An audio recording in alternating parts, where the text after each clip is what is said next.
¿Estamos? Muy bien. Pues nada, buenos días. Muchas gracias por asistir a esta convocatoria, en la que vamos a abordar algo que se veía el martes y que se confirmaba finalmente con respecto a la aprobación por parte del Consorcio de Aguas de la zona gaditana de lo que hemos venido conociendo como el tarifazo. Y creo que podemos resumir el título de esta intervención como la crónica del tarifazo anunciado, porque esto que comenzaba en el mes de septiembre y que nos ha tenido entretenidos a los ayuntamientos a ver qué decidía la dirección del consorcio, y aquí hay que insistir en que está presidida por Andalucía por Sí, pero tiene el apoyo de los votos mayoritarios de los municipios gobernados por el Partido Popular, algunos de ellos en conexión o en coalición con Andalucía por Sí, y por tanto son el Partido Popular y Andalucía por Sí los grupos que tienen la responsabilidad de haber adoptado este acuerdo en el seno del Consorcio de Agua de la Asamblea, que se celebraba el martes y que, como digo, finalmente pues confirmaba lo que todos nos temíamos, que era este tarifazo que supone duplicar el coste de la tasa de abastecimiento de agua en alta a los distintos municipios que formamos parte del consorcio de la zona gaditana. O lo que es lo mismo, vamos a resumir un poco, antes que nada, el procedimiento, el proceso que hemos vivido desde el mes de septiembre hasta lo que se confirmaba el pasado martes. Y es que tenemos que recordar que se convocaba una asamblea del consorcio para el pasado 10 de octubre, en el que ya venía recogida la propuesta de subir de 0,15 euros el metro cúbico, que es lo que se ha venido pagando en alta por parte de los ayuntamientos que están dentro del consorcio de la zona gaditana desde el año 2016, que es cuando se actualizó por última vez la tasa de suministro de agua en alta, y esos 0,15 se planteaban que pasaran a 0,32, algo que, por cierto, ya desde el Partido Socialista a nivel provincial y en los municipios donde tenemos la suerte de gobernar, anunciábamos que íbamos a plantear el voto en contra con respecto a esta subida descomunal, que, como digo, insisto, más del doble, de 0,15 a 0,32. Curiosamente, una vez convocada la asamblea y cuando todos pensábamos que se iba a llevar, se retira ese punto y se deja sobre la mesa. No nos dan explicaciones de por qué, más allá de que el presidente del consorcio dijera que es que tenía que reunirse a la comisión de sequía.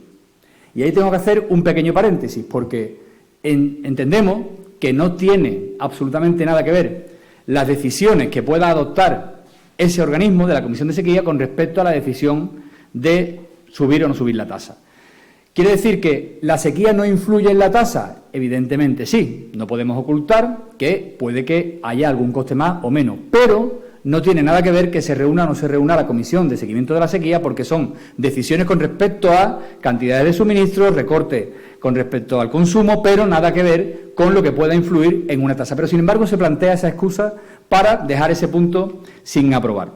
Y sin trasladarnos ningún tipo de información a los ayuntamientos, pues se van anunciando distintas iniciativas en prensa, hasta el punto de que el propio presidente del consorcio, que es algo que lo comentamos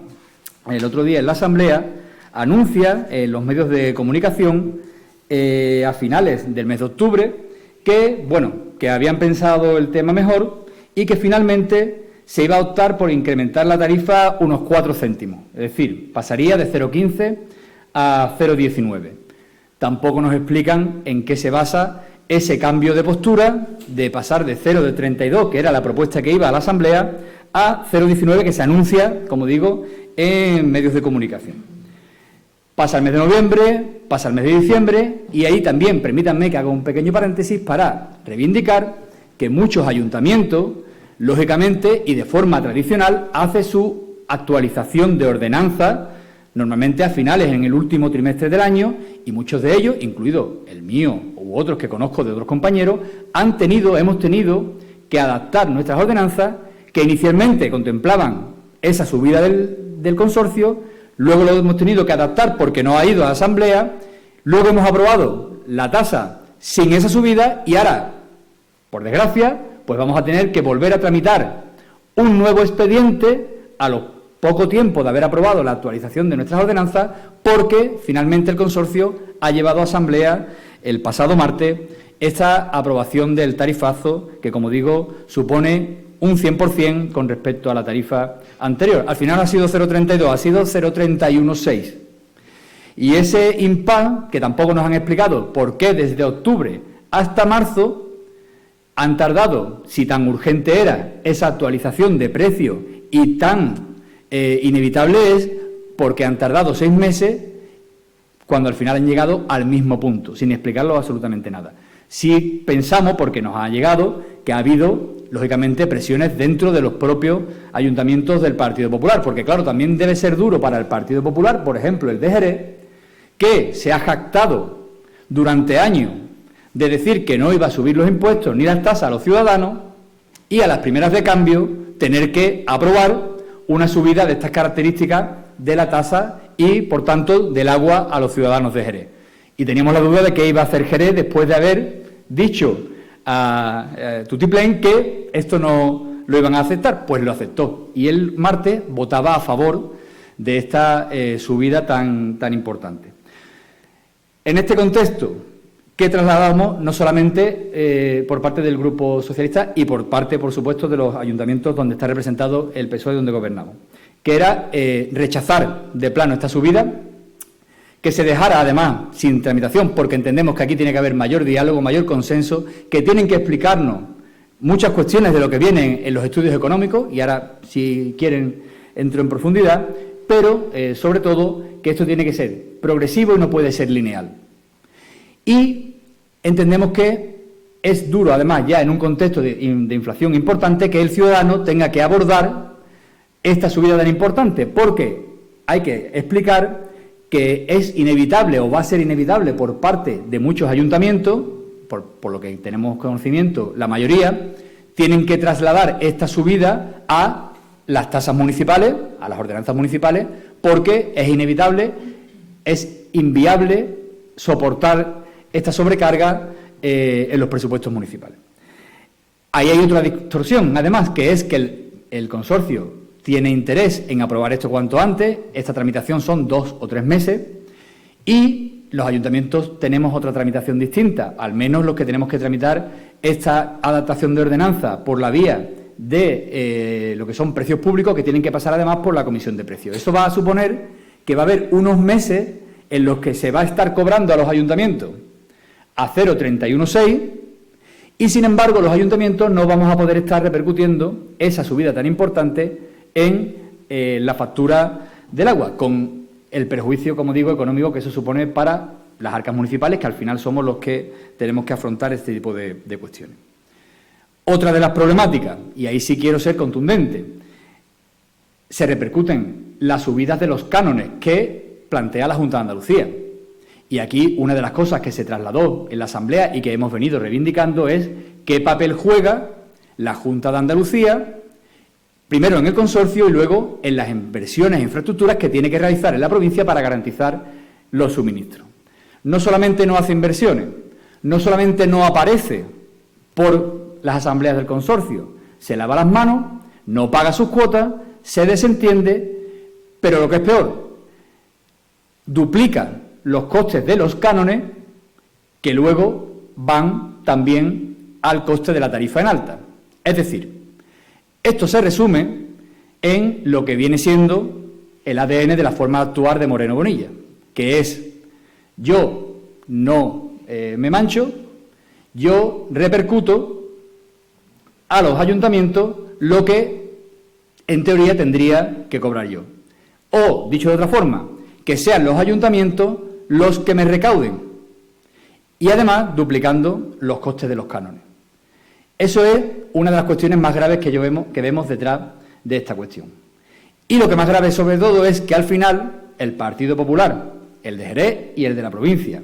que se jacta de que no sube las tasas, de que no sube los impuestos, al final lo primero que hace es subirlas, y lo peor de todo es que lo acepte para taparle las vergüenzas a la gestión que hace el Gobierno autonómico de la Junta de Andalucía, que no hace inversiones, que duplica el coste de los cánones, que en el contexto de la campaña electoral de las autonómicas se permitió el lujo de quitar el canon autonómico para 2023, pero lo ha vuelto a poner, curiosamente, y ya son 3 cánones los que pagan los ciudadanos: el canon autonómico, el canon de trasvase del Guadiaro más Aceite y el canon de regulación, que ha pasado de 1.300.000, 1.400.000 a 2.300.000, que es lo que además también va repercutido en uno de los conceptos de incremento de esta tasa. Por tanto, si pedimos que el Partido Popular deje de mirar para sus intereses particulares políticos como partido, que se deje de jugar a trasladarle a los ayuntamientos las cosas que tiene que ejecutar la Junta de Andalucía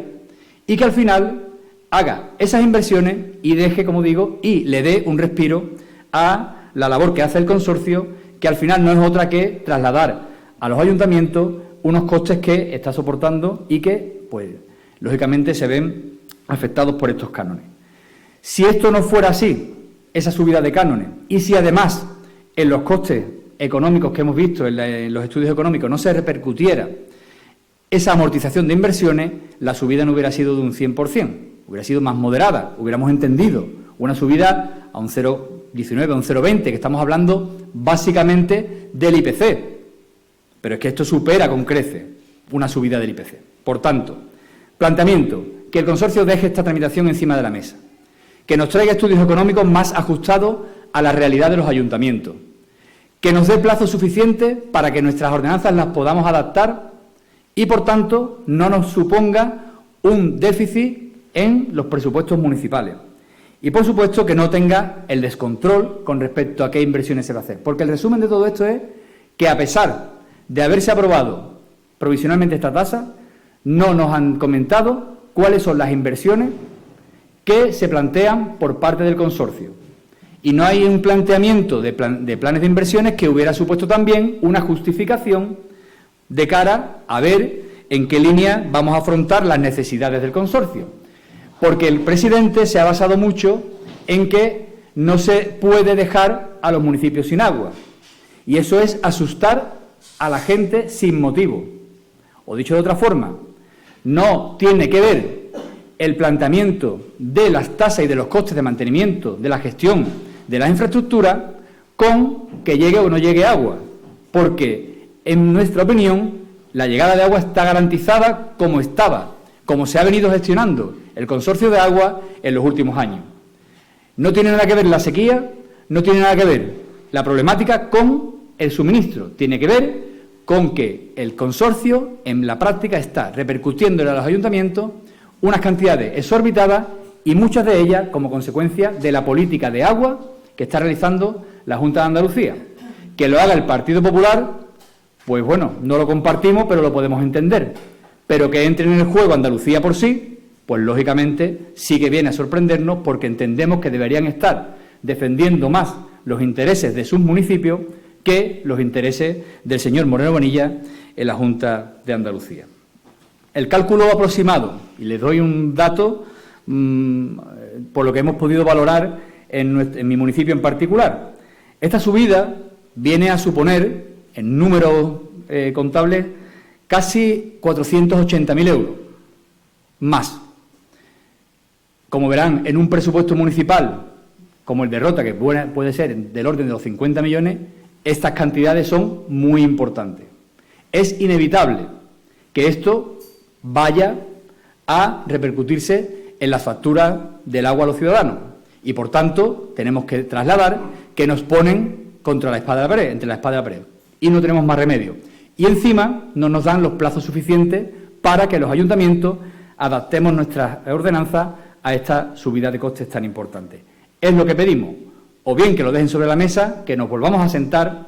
Si no están por la labor y quieren seguir defendiendo las políticas del señor Moreno Bonilla, están en su derecho, pero que nos den más plazo para poder adaptarnos y, sobre todo, que comprometan a la comunidad autónoma a ejecutar las inversiones. El consorcio por sí solo no puede afrontar, por mucho que se suban las tasas,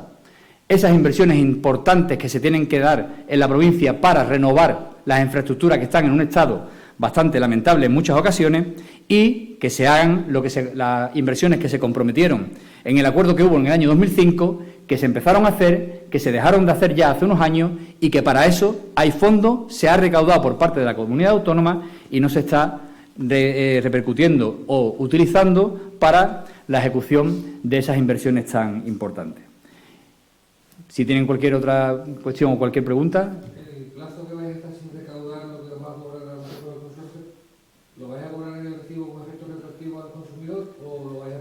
Ahí, por lo que nos dicen los técnicos, hay una parte que se puede hacer con carácter retroactivo, que sería el tema de los cánones, y otro tema que no. Entendemos, además, que la problemática es que los ayuntamientos que tenemos que pasar por la comisión de precios nos supone un incremento de varios meses de tramitación que no lo tiene por qué soportar el consorcio. Y esos pocos meses, 4, 5, 6 meses, sí, lógicamente, se deja de cobrar el grueso de lo que supone la subida del coste, porque de la estructura de costes que han pasado hay 3 términos: el término de mantenimiento y conservación y de los propios costes del ente, y luego hay otros 2 conceptos de lo que son los cánones: el canon de mejora y el canon de regulación, perdón, y el canon del trasvase del más aceite, que, por cierto, antes se cobraba de otra forma, y también la Junta ha exigido que sea el consorcio el que haga de recaudación, con lo cual también le complica la gestión al ente consorciado. Pero en esos meses, el grueso de esas tasas, en nuestro caso, por lo que nos trasladan los técnicos, no vamos a poder repercutir. ¿Alguna forma de que podáis impedir la subida como la han planteado? ¿Hay algún contencioso o algo que podáis plantear? Hay varias vías. Una vía es, ahora en el plazo de alegaciones, que se abre, la ordenanza se aprueba provisionalmente, se tiene que publicar en el boletín. En ese periodo anunciamos que vamos, evidentemente, a presentar alegaciones, y esa es la parte administrativa. Está la parte política, lógicamente, de que emprenderemos acciones políticas de reivindicación de que esto quede sobre la mesa en los ayuntamientos. Vamos a llevar también una moción al próximo pleno de la Diputación Provincial pidiendo esa implicación de la Junta de Andalucía y, lógicamente, pidiendo que esta adaptación de tasa sea progresiva, proporcional y con tiempo suficiente para que los ayuntamientos podamos adaptarnos. No sé si